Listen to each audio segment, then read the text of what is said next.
कहानी की शुरुआत रोज मिलर नामी लड़की से होती है जो एक फैशन इंस्टीट्यूट में इंटर्नी के तौर पर काम करती है। वो हमेशा से एक मशहूर फैशन डिजाइनर बनना चाहती थी और इसी वजह से उसने ये इंस्टीट्यूट ज्वाइन किया था, मगर उसका बॉस गंटर हमेशा रोज के डिजाइन को रिजेक्ट करता आया है और इसकी वजह से रोज का बिलो एवरेज दिखना है, क्योंकि गंटर को खूबसूरत चीजें पसंद थी और उसके मुताबिक लोग भी ब्यूटी देखकर अट्रैक्ट होते हैं जो रोज के पास नहीं है। वहाँ तकरीबन हर शख्स रोज को पाँव की मट्टी की तरह ट्रीट करते हैं। एक दिन रोज का फोटोग्राफर क्रश ब्रैड रोज से डेट के लिए पूछता है, जो सुनकर रोज हैरान रह जाती है और हाँ कर देती है। वो इस बात का जिक्र चेल्सिया से करती है जो रोज के लिए उसकी बहन के बराबर है। एक्चुअली रोज के पेरेंट्स की डेथ के बाद चेल्सिया के पेरेंट्स ने उसे पाल पोस कर बड़ा किया और चेल्सिया भी रोज को बिल्कुल अपनी बहन मानती है। चेल्सिया ये सुनकर बहुत खुश हो जाती है और रोज को कहती है कि वो उसे इस डेट के लिए तैयार करेगी। वो लोग एक क्लब जाते हैं जहाँ रोज ब्रैड के साथ बहुत अच्छा टाइम गुजारती है। ब्रैड उसे बताता है कि वो हमेशा से जर्नलिस्ट बनना चाहता था, इससे वो इधर भी फोटोग्राफी में काम करता है। ब्रैड फिर उनके लिए ड्रिंक्स लेने जाता है और रोज वॉशरूम जाती है जहाँ वो दो लड़कियों की बातें सुनती है कि कैसे चेल्सिया ने ब्रैड को पैसे देकर उसे रोज को डेट पर ले जाने का कहा है, जो सुनकर रोज हैरान हो जाती है और वो बाहर आकर चेल्सिया से लड़ती है, जिस पर चेल्सिया कहती है कि उसने ये सिर्फ रोज के लिए किया था क्योंकि उससे रोज का दुखी होना नहीं देखा जाता। जिस पर रोज कहती है कि ऐसा करने से उसने उसे फॉल्स होप्स दिलवाई हैं, जिससे उसका दिल भी टूटा है और विश्वास भी। और ये कहते हुए वो बाहर आ जाती है जहाँ उसका एक्सीडेंट हो जाता है। रोज के पीछे चेल्सिया भी आती है और उसे फौरन से हॉस्पिटल लेकर जाती है। एक्सीडेंट होने की वजह से रोज का चेहरा पूरी तरह से तबाह हो चुका था, जो देख के रोज बहुत रोती है। चेल्सिया उसकी हौसला अफजाई करती है कि उसकी जिंदगी तो बच गई है, मगर रोज नहीं समझती और कोई भी इंसान इस चीज को नहीं समझ सकता जिस चेहरे को हम सब खूबसूरत बनाने की इतनी कोशिश करते हैं उसे पूरी तरह तबाह होता हुआ कैसे देख सकते हैं। कुछ दिनों बाद रोज को डिस्चार्ज कर दिया जाता है, जो इसके बाद चेल्सिया हर वक्त रोज के साथ रहती है ताकि उसे अकेलापन महसूस ना हो, मगर इसके बावजूद भी रोज डिप्रेशन में चली जाती है क्योंकि उसे खाने के लिए हर फूड को ब्लेंड करके अपने अंदर इंजेक्ट करना पड़ रहा था और वो बोल भी नहीं सकती थी और हर वक्त अपने चेहरे का हिस्सा गायब देखना कोई आसान काम नहीं था। वो अपना काम भी छोड़ देती है। एक दिन उसे ब्यूरोज इंस्टीट्यूट से ईमेल आती है जहाँ वो उसे ट्रांसह्यूमनिज्म कॉन्सेप्ट का बताते हैं, जिससे वो स्टेम सेल ट्रांसप्लांटेशन और मैच्योरेशन से कुछ भी रीजेनरेट कर सकते हैं। स्टेम सेल्स दर हकीकत वो सेल्स हैं जिससे पूरा इंसानी जिस्म बनता है, तो उनसे जिस्म का एक हिस्सा और बनाना तो बहुत आसान है और वो लोग रोज की मदद कर सकते हैं, मगर शर्त ये है कि उसे उनकी हर बात माननी पड़ेगी। ये पढ़कर रोज खुश हो जाती है। वो अगले दिन चेल्सिया को लेकर ब्यूरोज इंस्टीट्यूट जाती है जहाँ उसकी मुलाकात डॉक्टर विलियम ब्यूरो से होती है, जो रोज की यकीन दहानी करवाते हैं कि उसका चेहरा बिल्कुल ठीक हो जाएगा और ये सुनकर रोज खुश होते हुए कंसेंट दे देती है। इसके बाद वो लोग रोज के चेहरे में कोई जेल लाइक सब्सटेंस लगाते हैं और फिर उसका चेहरा पट्टियों से कवर कर देते हैं। ऑपरेशन के बाद ब्रैड भी रोज से मिलने आता है और जब वो वहाँ से जाने लगता है तो डॉक्टर विलियम ब्रैड को अपने साथ कहीं ले जाकर बात करते हैं। रोज को जब होश आता है तो शीशे में दोबारा से अपने चेहरे पर पट्टियां देखकर वो रोने वाली हो जाती है क्योंकि इससे उसका पिछला एक्सीडेंट वाला एक्सपीरियंस दोबारा से उसके सामने आने लग जाता है और वो हड़बड़ी में अपने चेहरे से पट्टियां उतारती है और अपना चेहरा देखकर खुश हो जाती है क्योंकि अब उसका चेहरा सिर्फ ठीक ही नहीं हो चुका होता बल्कि उसकी स्किन बिल्कुल साफ और ग्लोइंग हो चुकी है और इसके अलावा उसे अब देखने के लिए ग्लासेस की भी जरूरत नहीं है, जो देख के रोज और खुश हो जाती है। वो इंस्टीट्यूट के बैक डोर से बाहर आती है जहाँ वो मशहूर एक्टर डोमिनिक को देखकर स्विमिंग पूल में जाती है और उसे किस करने लग जाती है, मगर किस करते हुए उसके लिप पर बाइट करती है जिससे उसका खून निकलने लग जाता है और उसे एकदम से पीछे हट जाती है। वहाँ से निकल कर वापस आती है क्योंकि उसका डोमिनिक का खून पीने का दिल कर रहा था और वो इस बात का जिक्र डॉक्टर विलियम से करती है, जिससे कहते हैं कि ये सब हेलुसिनेशंस है, यानी उसके मुंह में है जिनका हकीकत से कोई ताल्लुक नहीं है और यह ट्रांसप्लांट का सबसे बड़ा साइड इफेक्ट है। और वो उसे कुछ प्रोटीन शेक्स देता है जिससे जब रोज को बहुत ज्यादा प्यास लगे तो वो पी ले। रोज इसके बाद बाहर आती है जहाँ चेल्सिया से देखकर हैरान रह जाती है और इसके बाद वो लोग घर जाते हैं। रोज अब घर में अपना काम दोबारा से स्टार्ट करती है और अपने ड्रेसेस डिजाइन करना शुरू करती है कि तभी ब्रैड उससे मिलने आता है और रोज को देखकर हैरान रह जाता है। वो रोज से उसके साथ दोबारा डेट पर चलने के लिए कहता है, मगर रोज इनकार कर देती है कि अब वो दोबारा उसके हाथों बेवकूफ नहीं बनेगी। रात में चेल्सिया रोज को अपने साथ क्लब लेकर जाती है जहाँ गंटर रोज को देखकर हैरान रह जाता है और वो रोज का पहना हुआ ड्रेस के बारे में पूछता है, जिस पर रोज कहती है कि उसने ये खुद बनाया है, जो सुनकर गंटर शॉक हो जाता है और उसको वापस अपना इंस्टीट्यूट ज्वाइन करने का कहता है। क्लब में रोज बहुत एंजॉय करती है और वो एक शख्स के साथ इंटीमेट होने लग जाती है कि तभी वो उसे एकदम से नोच कर खाने लगती है, जिससे डरकर रोज घबरा कर अपने बेड से उठाती है तो उसे यकीन होता है कि ये सब हेलुसिनेशंस थी। उसे बहुत प्यास लगती है, वो अपने प्रोटीन शेक्स पीती है जिससे उसकी प्यास नहीं बुझती। तो फ्रिज में उसे कच्चा गोश्त नजर आता है जिसके ऊपर से रोज खून को चाटने लग जाती है। रोज वापस अपना इंस्टीट्यूट ज्वाइन कर लेती है जहाँ उसे प्रमोशन भी मिल चुकी होती है और उसके डिजाइन को सब अप्रिशिएट भी करते हैं। रात को घर वापस आकर उसके पेट में शिद्दत की दर्द शुरू होती है और वो डॉक्टर विलियम्स से मिलने के लिए निकलती है। रास्ते में वो जिस शख्स से लिफ्ट मांगती है वो रोज के साथ फ्लर्ट करने लग जाता है और रोज भी उसके साथ फ्लर्ट करते हुए जब उसके हाथ को किस करती है तो वो उसे खाने लग जाती है। अगले दिन रोज को जब होश आता है तो उसे लगता है कि उसे दोबारा से हेलुसिनेशंस हो रही हैं, मगर वहाँ पर अपना खून से लदा हुआ कोट देखकर रोज डर जाती है क्योंकि ये वही कोट था जो वो कल पहन कर गई थी। सीन्स अब डोमिनिक एक्टर पर शिफ्ट होते हैं जो बहुत एग्रेसिव बिहेव कर रहा होता है। वहाँ मौजूद हर शख्स से बहुत बदतमीजी से बात करता है। उधर एक जूनियर एक्टर डोमिनिक को आराम से बात करने का कहता है, जिस सुनकर डोमिनिक गुस्से में आए उसकी गर्दन पर काट कर उसे खाने लग जाता है, जो देख के सब बहुत डर जाते हैं। उन्हें किसी तरह काबू करके हॉस्पिटल ले जाया जाता है, जिधर उस जूनियर एक्टर का इलाज शुरू किया जाता है। उधर मौजूद डॉक्टर राइले अपने कोलीग से कहता है कि ये शायद रेबीज वायरस का कोई वेरिएंट है, क्योंकि रेबीज वायरस में पहले ही शख्स बहुत एग्रेसिव बिहेव करता है और इसमें तो अब शख्स काट भी रहा है। रात में वही जूनियर एक्टर अपने आप को रेस्टोरेंट से आजाद करके वहाँ मौजूद सबको काटने लग जाता है। रोज दोबारा से डॉक्टर विलियम्स के पास जाती है और उन्हें बताती है कि उसे लग रहा है कि ये सब हेलुसिनेशंस नहीं है, मगर डॉक्टर विलियम्स कहता है कि ये वाकई उसके हेलुसिनेशंस है। रोज उन्हें कहती है कि वो एक मॉन्स्टर नहीं बनना चाहती, जिस पर डॉक्टर विलियम्स कहता है कि वो कोई मॉन्स्टर नहीं है।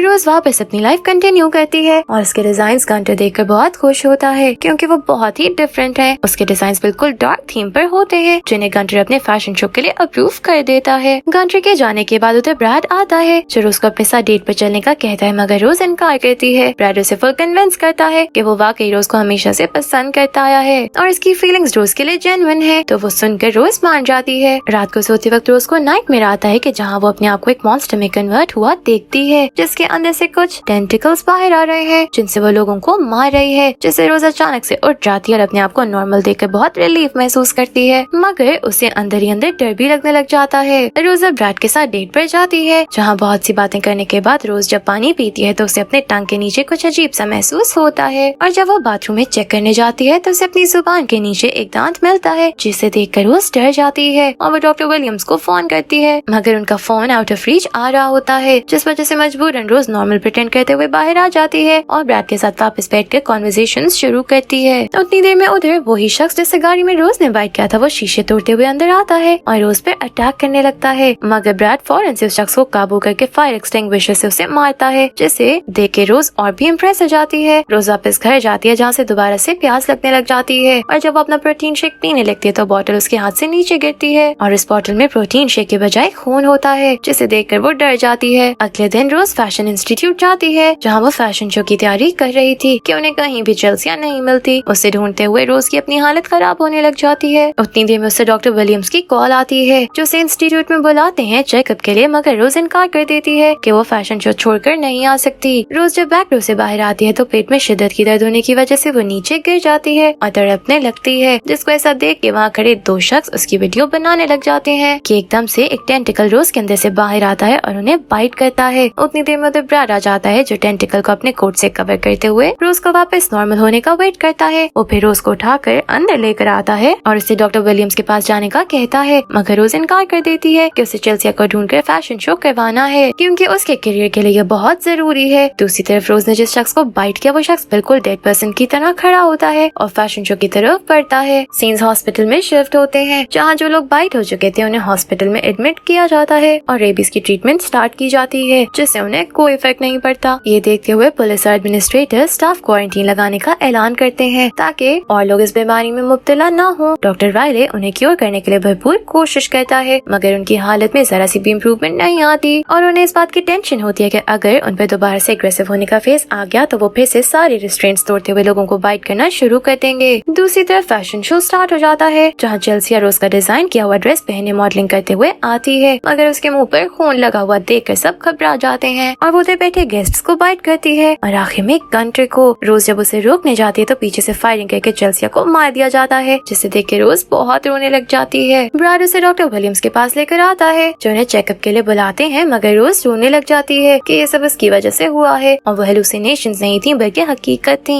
और रोज अब एक मॉन्स्टर बन चुकी है। मगर डॉक्टर विलियम्स इस सब से इनकार करते हुए उन दोनों को एक रूम में लेकर जाते हैं जिसमें बस रेड लाइट्स होती हैं और उसके अंदर एक ग्लास डोर से बना एक छोटा सा रूम होता है। वो रोज को बताते हैं कि उन्होंने ब्रैड को हायर किया था उस पर नजर रखने के लिए और ब्रैड ने ऐसा इसलिए किया था कि वो हमेशा से जर्नलिस्ट बनना चाहता था, तो इतनी बड़ी न्यूज अगर ब्रैड मीडिया को दे देगा तो उसे जरूर जर्नलिज्म में मौका मिलेगा। जो सुनकर रोज का दिल टूट जाता है कि ब्रैड ने फिर उसे झूठ बोला और वो फिर उससे किसी और की खातिर डेट कर रहा था, जिस पे ब्रैड कहता है कि उसकी फीलिंग्स वाकई सच्ची थी और वो नजर रखने के लिए सिर्फ इससे राजी हुआ था ताकि वो उसे प्रोटेक्ट कर सके। और उसने एक दफा रोज को अपने करियर के लिए यूज करने के बारे में नहीं सोचा। इतनी देर में डॉक्टर विलियम्स ब्रैड पर खून गिरा देते हैं, जिसकी स्मेल रोज को बहुत अट्रैक्ट करती है और ब्रैड पर गुस्सा होने की वजह से वो अपने डिजायर्स को रेजिस्ट नहीं करती और ब्रैड को बाइट करके मार देती है। इसके बाद जब रोज वापस होश में आती है तो वो इस सबसे डरती हुई चाकू उठाती है। हॉस्पिटल में सारे इस डॉक्टर सबकी भलाई के लिए यूथेनेसिया का फैसला करते हैं, यानी पेशेंट को उस बीमारी की अजियत से आजाद करने के लिए खुद मारना जिसका कोई इलाज नहीं है। और वो सब बाइटशुदा लोगों को इंजेक्शन में हार्ट अटैक इंड्यूस करवाने वाली मेडिसिन मिलाकर देकर मार देते हैं, जिसके बाद क्वारंटीन भी रिमूव हो जाता है और सब लोग वापस अपनी नॉर्मल तरीके से लाइफ गुजारने लग जाते हैं। सीन्स अब डॉक्टर विलियम्स पर शिफ्ट होते हैं, जो ब्लड और रॉ मीट लेकर उसी रूम में आता है और फिर रोज को देता है, जो देख के रोज जोर जोर से ग्लास को पीटने लग जाती है कि वो ऐसा क्यों कर रहा है। मगर डॉक्टर विलियम्स कहता है कि वो बस अपनी थ्योरी प्रूव करना चाहता है। यहाँ हमें पता चलता है कि रोज ने उस चाकू से खुदकुशी अटेम्प्ट की थी, मगर स्टेम सेल ट्रांसप्लांट की वजह से वो हील कर गई थी और अब डॉक्टर विलियम्स उसे अपना टेस्ट सब्जेक्ट बनाकर उस पर एक्सपेरिमेंट्स कर रहे हैं और वो इससे बहुत खुश है क्योंकि वो मैनकाइंड को मॉडिफाई कर सकता है और सबको इमॉर्टल बना सकता है और वो खुद को गॉड कंसिडर करने लग जाता है। और डॉक्टर विलियम्स की इविल स्माइल पर ये मूवी एंड हो जाती है। Thank you for watching.